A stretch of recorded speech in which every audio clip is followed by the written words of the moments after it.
मानसिक अपराध है वो ध्यान से, मानसिक पाप है वो ध्यान करने से दूर हो जाता है। प्रत्येक दिन सुबह ध्यान किया करो, गुरु मंत्र का, ओमकार का नित्य ध्यान करो, आप स्वस्थ व्यस्त मस्त रहेंगे। ध्यान करने से मानसिक अपराध पाप दूर होता है। उपवास करने से शारीरिक अपराध दूर होता है। उपवास करते ही इसीलिए शरीर से होने वाले जितने अपराध हैं वो व्रत उपवास करने से दूर हो जाते हैं। लेकिन एक अपराध और है, वो ये है कि धन कमाने में भी बहुत बड़ा अपराध हो जाता है, ना चाहे तो भी हो जाता है।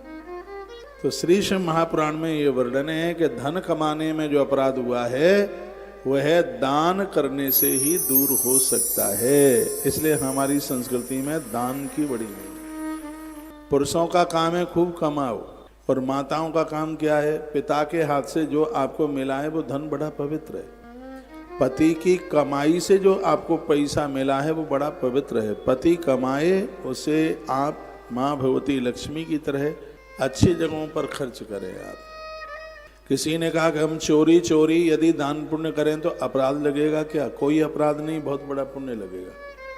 शंकर जी कहते हैं और एक कहूँ निज चोरी। आप में ऐसी बहुत सी बहनें हैं घर के लोग कथा में ना आने दें, लेकिन वो बोल के आ जाती है कि हम सहेली के यहाँ जा रही हैं, और गई नहीं सहेली के यहाँ और आप कथा पंडाल में पहुंच गई। कोई पाप नहीं है, पुण्य ही पुण्य है कि आप भगवत कार्य में आप जुड़े। और दान पुण्य वाली तो चोरी मैं भी करता रहता हूँ आश्रम से, उसमें बस अपना स्वार्थ ना हो। धरती पर सबसे ज्यादा सदकर्म दान कर्म करती हैं वो माताएं हैं। पुरुषों को कभी रोकना नहीं चाहिए। और बात तो यह है कि माताएं खर्च करती हैं, माताओं से हिसाब मत मांगिए बिल्कुल भी, क्योंकि इनके द्वारा जो खर्च हो रहा है वो तुम्हारे कुटुंब खानदान पूर्वजों के कल्याण के लिए। तुम्हें क्या पता है, कभी दामाद आता है, कभी बेटी आ रही है, कभी ननद आ रही है, सबको तो देना है।